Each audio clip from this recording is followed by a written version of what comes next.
సంవత్సరాల తరబడి ఎన్ని మందులు వాడినా మీ మోకాల నొప్పులు తగ్గట్లేదా? ప్రాణ పెయిన్ క్లినిక్ లో అత్యాధునిక చికిత్స. నమస్తే, వెల్కమ్ టు సుమన్ టీవీ. నేను మీ యామ్ని. ప్రస్తుతం మనతో ఉన్నారు ప్రముఖ ఆధ్యాత్మికవేత్త డాక్టర్ అనంతలక్ష్మి గారు ఉన్నారు. అమ్మతో మాట్లాడి మనకున్న సందేహాలను అడిగి తెలుసుకుందాం. నమస్తే అమ్మా. నమస్తే అమ్మా. అమ్మ, కొన్ని ప్రత్యేకమైన రోజుల్లో కొంతమంది బంగారం అనేది కొనుగోలు చేస్తూ ఉంటారమ్మా. ఎక్కువగా జనాలు వచ్చేసి అక్షయ తృతీయ రోజు. ఆ రోజు కొనడం వల్ల ఏమైనా బంగారం డబుల్ అవుతుందా, లేకపోతే అదొక రూల్ అమ్మ కొనాల్సింది? నాకు తెలిసినంత వరకు ఆ రోజు బంగారం కొనాలి అన్నటువంటి మాట ధర్మశాస్త్రాల్లో ఎక్కడా లేదు. పైగా అక్షయ అనేటటువంటి పదం అక్కడ ఉంది కనుక క్షయము కానిది, నాశము లేనిది. ఈ నాశము లేనటువంటిది ఏదైనా సంప్రాప్తిస్తే ఆ రోజు దొరికింది నాశం లేకుండా ఇంకా వస్తూనే ఉంటుంది అని లెక్క. ఇవాళ బంగారం కొనుక్కుంటే అలా బంగారం వస్తూనే ఉంటుందని. కానీ అక్కడ మర్చిపోతున్న విషయం ఏమిటంటే, బంగారం మీకు ఎలా వచ్చింది? డబ్బు ఖర్చు పెడితే కదా వచ్చింది. అంటే ఈ ఖర్చు పెట్టడం అన్నది కూడా అక్షయంగా పెడుతుందా లేదా? వెళ్తుంది. అంచేత మన దగ్గర నుంచి ధనం, డబ్బు అలా వెళ్ళిపోతూనే ఉంది, బంగారం వస్తుంది. అది అక్షయ తృతీయ నాడు ఏదైనా సత్కార్యం చేస్తే ఫలితం అక్షయంగా ఉంటుంది అని చెప్పారు. అంటే మిగిలిన రోజున చేసిన దానికి ఇంత ఫలితం ఉంటే, అక్షయ తృతీయ నాడు చేసినటువంటి దానికి ఇంత ఫలితం ఉంటుంది.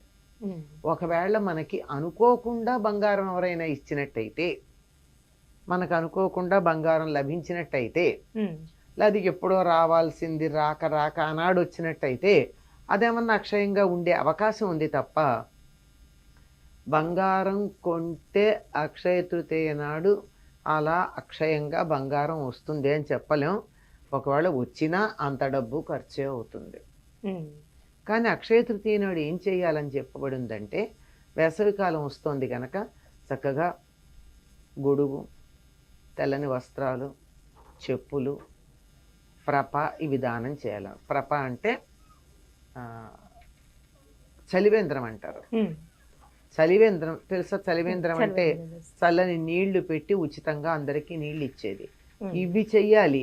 ఎందుకంటే ఇవన్నీ మనకి ఇవి చెయ్యడం వల్ల అక్షయమైనటువంటి ఫలితం ఉంటుంది.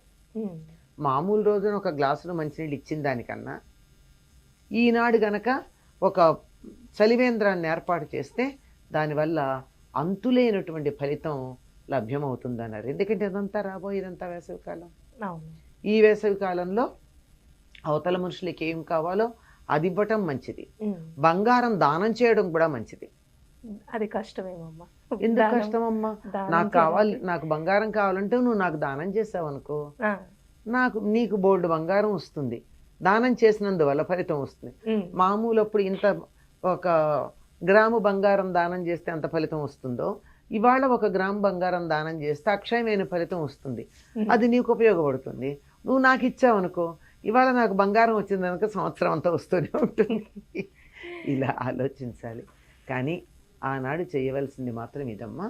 దానికి గాను ఏం చేయమని చెప్పారంటే, ఇంతకు ముందుగానే ఒక నీటి కుండ, నీళ్లు పట్టే కుండ కొని దానిలో ఈ 2-3 రోజుల పాటు నీళ్లు పోసి కడగాలి. ఎందుకంటే మట్టి కుండని వెంటనే వాడరు.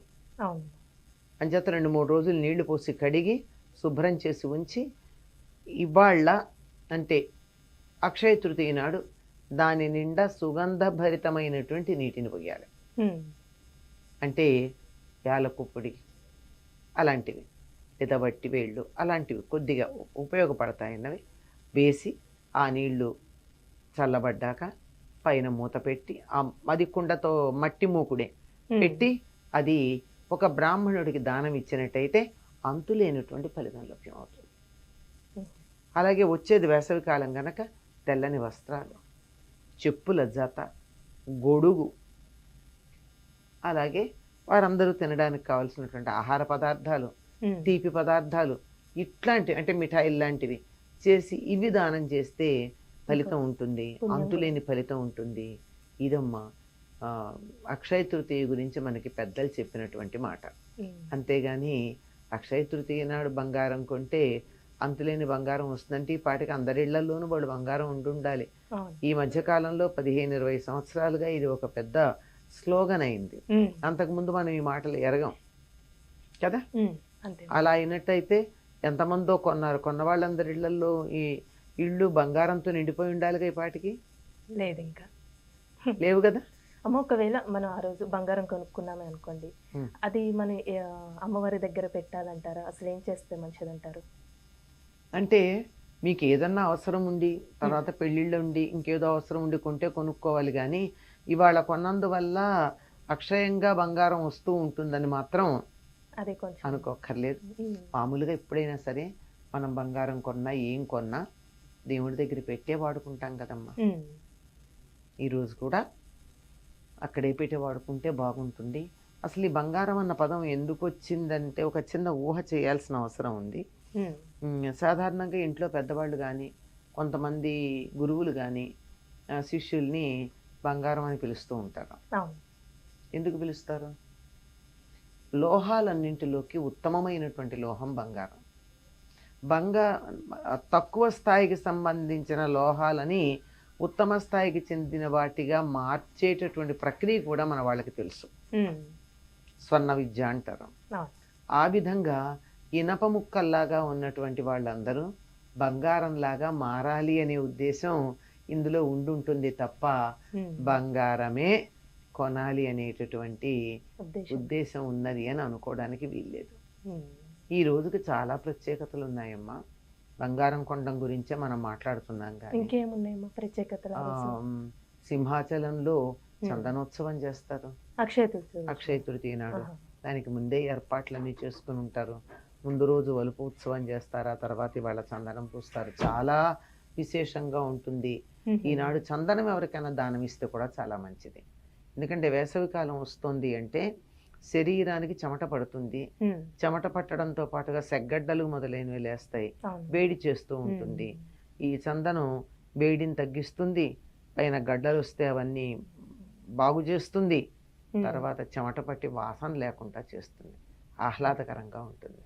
అందుకని చందనోత్సవం చేయడం, స్వామిని దర్శించుకోవడం, ఏదో ఒక దైవాన్ని దర్శించుకోవడం, ఇవి చేయాలి. కానీ బంగారం కొనడం అనేటటువంటిది మనకి ఎక్కడా లేదమ్మా. చాలా చక్కగా తెలియజేస్తారమ్మా అక్షయ తృతీయ గురించి. ధన్యవాదాలు. సుమన్ టీవీలో మీ పర్సనల్ అండ్ బిజినెస్ ప్రమోషన్స్ కోసం కింది నెంబర్కి కాంటాక్ట్ చేయండి.